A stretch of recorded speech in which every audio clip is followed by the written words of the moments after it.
यहाँ पे यही कहूंगा कि जो मैं पढ़ा रहा हूँ, कई बच्चे कहेंगे सर फीस कम होनी चाहिए थी, तो उसके आप कहो कि यार एक आदमी को ना 200 में 30 नंबर आया है, आप कहो जी उसको 200 में 30 नंबर आए, तो क्या मैं 30 को परसेंटेज बोल सकता हूँ? क्या मैं 30 को परसेंटेज बोल सकता हूँ? नहीं बोल सकता, क्योंकि वो 200 में आया है, वो 100 में नहीं आया है, वो 100 में नहीं आया है। तो 200 में 30 का मतलब 100 में कितना आया है? 15, यानी कि वो 15%। वो क्या है? 15%। ठीक है, 15 को मैं परसेंट क्यों बोल पा रहा हूं? क्योंकि जो चीज 200 में 30 आएगी वो 100 में कितनी आ जाएगी? 15 आ जाएगी। अब हम जो परसेंटेज है हमेशा उसे फ्रैक्शन में चेंज करते हैं। परसेंटेज को हम क्या करते हैं? फ्रैक्शन में चेंज करते हैं अपनी कैलकुलेशन को आसान बनाने के लिए। ठीक है, करते हैं कैसे? जैसे मैंने 25% बोला, तो 25% का मतलब 25/100 है, यानी 1/4 है, 1/4 है। अब अगर 1/4 इसका मतलब है, तो मैं कह सकता हूं कि 25% की जगह हम फ्रैक्शन में क्या लिख सकते हैं? 1/4। तो ये इसकी, अगर मैं ये कहूं एक छोटी सी बात, कि जो चीज 100 में 25 है उसको 4 में 1 कहा जा सकता है। जो चीज 100 में 25 है उसको 4 में 1 कहा जा सकता है। ये बात क्लियर है सबको? Anybody else? एक लगा कि 25% का मतलब क्या है? 25% का मतलब 1/4, और आधा कर दें तो 12.5% का मतलब क्या है? 1/8। ऐसे हमें चीजें सीखनी पड़ेंगी। अगर और आधा कर दें तो 6.25% का मतलब क्या है? 1/16। ये जो परसेंट के फ्रैक्शन मान है ये आपको सवाल के थ्रू याद होंगे, मैं पहले क्लियर बता रहा हूं। ये जो मान है तो ये आपको सवाल के थ्रू याद होंगे। आप अगर ये सोचें कि आप डायरेक्ट याद कर लेंगे तो इट इज नॉट पॉसिबल। ये पॉसिबल नहीं है, संभव नहीं है। ठीक है, ये संभव नहीं है। अब मुझे कोई कहे कि यार इसको मैं 3 से गुणा कर लूं, तो मुझे पता होगा कि ये 37.5% बनेगा और इसकी वैल्यू कितनी होगी? 3/8। अगर कोई मुझे कहे कि इसको 5 से गुणा कर लूं तो 62.5% की वैल्यू क्या है? 5/8। अगर मैं इसे 7 से गुणा कर लूं तो 87.5% की वैल्यू क्या है? 7/8। ये सब वैल्यू। कोई कहे इसको 3 से गुणा कर लूं तो 18.75% की वैल्यू क्या है? मैं जितनी काम की है उन्हें लिख रहा हूं जल्दी जल्दी, बट आप याद कर लो और समझ लो कि ये कैसे निकलती है। ठीक है, 18.75 अगर मैंने 5 से गुणा कर लिया तो 31.25% कितना होगा? 5/16। अगर मैंने 7 से गुणा कर दिया 2/7% है। अब इसके बारे में पता है आपको? ये भी पता होना चाहिए कि 14.28% लिखा जाता है और इसका मतलब होता है 1/7। 1/7 जब आप इसे डबल कर दें, जब आप इसे डबल कर दें तो पता है ये कितना हो जाता है? 28.56%। और इसको हम ऐसे भी लिख सकते हैं 28 सही 4/7%। ये कितना हो जाता है डबल करने के बाद? 2/7। अगर हम इसे और आधा कर दें, अगर हम इसे और आधा कर दें, यानी हम इसे लिख दें 7 सही 1/7%, तो आप कहेंगे ये 1/14 हो जाएगा। और आधा कर दें तो ये आधा करना, पूरा करना, आधा अधूरा, पहले आप आधे थे फिर पूरे हो गए। आज सिर्फ 3000 लोगों ने लाइक किया है? भाई ऐसा क्या हो गया कि 5 तो 5 से 80 16 बार 64 आ गया। डायरेक्ट लिखा हूं 64। 650 का 4/5%। अब देखो कोई बच्चा 650 का 4/5% कैसे निकाल पाएगा? 100। ये पता है अगर परसेंट हटाना है तो 100 से भाग करना पड़ेगा। कोरिया के बच्चे, मैं ये कह रहा हूं 5 से मैंने इसको कितनी बार काटा? 13 बार। 130 100 का 52 और ये 5.2 आ गया। आया नहीं आया? 5.2 आ गया। आपसे इस 64 और 5.2 का अंतर पूछ रहा है, क्या मैं 59.8 कह सकता हूँ? 5 घटाऊंगा नहीं, 58.8। 58.8। कई बच्चे 59.2 बता रहे हैं। लिखा हुआ है ना A/20, तो मैं B की जगह A/20 लिख रहा हूँ। लिख सकता हूँ या नहीं है? और इस परसेंट को यहां लेके जा रहा हूँ। A/B का 20%। वही तो हम गड़बड़ कर। आप बताओ इस सवाल में करना क्या है? पता पहले तो कुछ लोग समझ जाते हैं कि जैसे ये परसेंट हटाऊंगा तो बटे 100 आएगा तो 2 जीरो कट जाएंगे। जब ये परसेंट हटाऊंगा तो फिर 100 आएगा, 2 जीरो फिर कट देंगे। कटेंगे या नहीं? तो अब मैं ये कह रहा हूँ 12 पंजी 600, तो ये आ गया। और 600 को आप गुणा करोगे 0.08 से, तो ये 2 जीरो इससे ये काट देंगे तो 48 उत्तर आ जाएगा।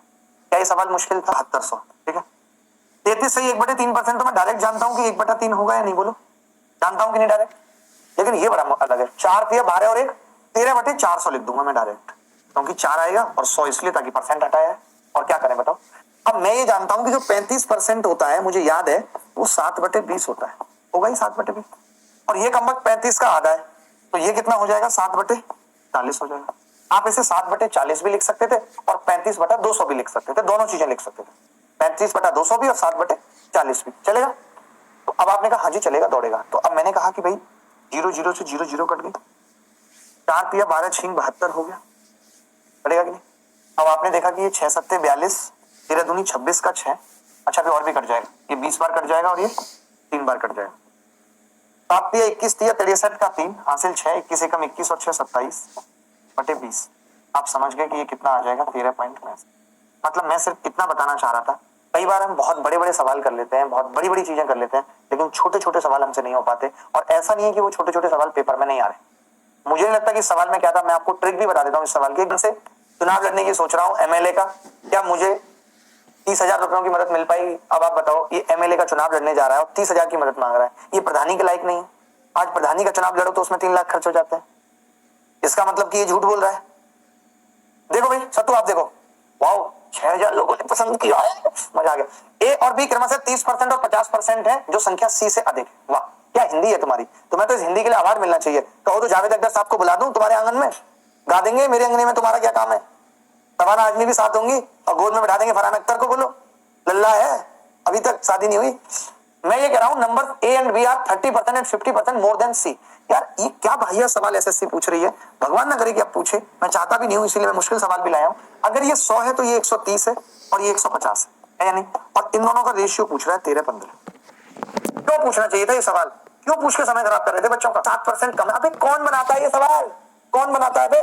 7% का मतलब 3/5 लिख दूं? बोलो, वैसे जरूरत होती नहीं है 3/5 वगैरह लिखने की। मैं तो कहता हूँ हर बात पे 3/5 4/5 लिखो। इससे अच्छा है कि ए और बी लिखा, बी की आय से इतना कम है तो मैंने बी को 100 माना, 60 कम है तो ये 40 हो गई, यानी कि 2 और 5 का रेशियो आ गया। अब ये इससे कितनी ज्यादा है 3, कितने पे ज्यादा है 2 पे, 100 पे कितनी ज्यादा होगी 150% उत्तर आ गया, क्योंकि हर चीज 100 पे निकालनी पड़ती। क्या सभी बच्चों का उत्तर आया इसका 150% है तो बी ए का x% है तो x का अधिकतम मान। सवाल तो देख लो भाई कब आया है, सवाल तो देख लो। ऐसे सवाल आते हैं मेंस में, हमारे टाइम पे आते हैं हम तो गर्दा काट देते, 400 नंबर लाते 200 में से। सर आप डाउट नहीं देखते, प्यारे प्यारे स्टूडेंट्स का कमेंट पढ़ते हो। डाउट्स देखता हूँ, क्या डाउट्स हैं बताओ। जिस स्पीड से कमेंट चल रहे हैं पर आपका डाउनलोड नहीं हो रहा, ऐसा कुछ इशू है क्या? एक बार देखना, लिंक पे क्लिक करके। मुश्किल सवाल क्या कोई बता सकता है? थोड़ा सा मुश्किल है, मैं बहुत मुश्किल इसको नहीं कहूंगा, थोड़ा सा मुश्किल है, कोई बताएगा?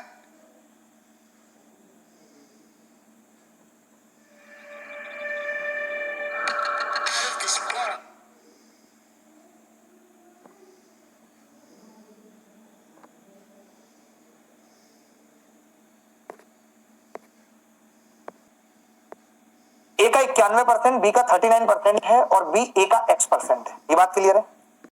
तो मैं ये लिखना चाह रहा हूं कि अगर ए का 91% मैंने लिखा सत्तू, ठीक है, बराबर बी का 39%, ठीक है, तो मैं का से का काट सकता हूं। 13 सत्ते 91 7 बराबर नाम नहीं होता, 13 तिया 39 3 भी लिख सकता हूं। अब सवाल में पूछा है कि बी ए का कितना है, तो मैं देख पा रहा हूं कि बी ए का 7/3 ए है। आप चाहते हो कि मैं परसेंट बना दूं इसको, तो आपको पता है कि परसेंट हटाते हैं तो 100 से भाग करते हैं, परसेंट बनाऊंगा तो 100 से गुणा करनी पड़ेगी, यानी मैं इसको कह सकता हूं 700/3% ऑफ ए। ऑप्शन में जी बी, यही उत्तर है, यही उत्तर है इस सवाल का।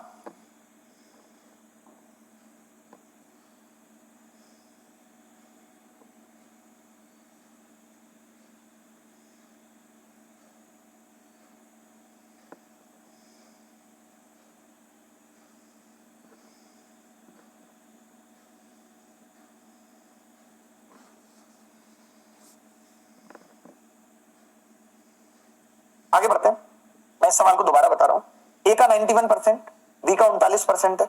13 तिया 39, 13 सत्ते 91, 7 ए बराबर 3 बी कितना आ गया 7/3 ऑफ ए। तो मैं ये कह रहा था 7/3 ऑफ ए आया है, परसेंट तो नहीं आया ना।